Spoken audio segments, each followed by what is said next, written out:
For my last video tutorial, I chose the website Scratch, primarily used by elementary and middle school students.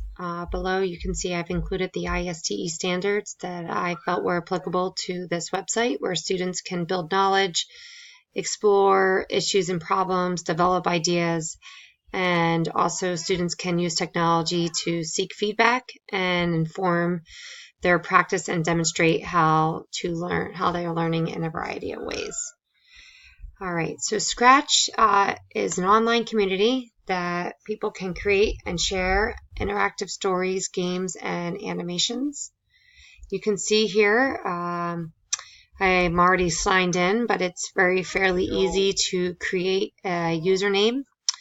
Over here there's tips, and you can explore the other future projects. So if you click on a project, there is a green flag, and you can see inside, and you can see how the video was developed.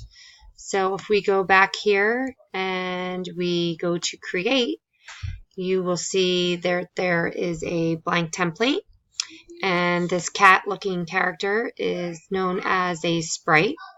You'll see if the motion, there's looks, which changes like the color. We can add sounds to our video. There's events that we can do. This definitely has a lot of math underlying sequences in there as well.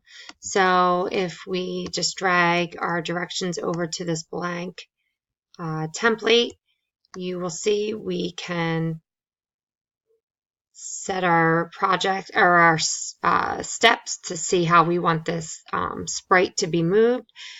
And then once we like what we've made, you can see the project page, and here you can put instructions on your project. You can share it where everyone can enjoy what you have made. Enjoy using.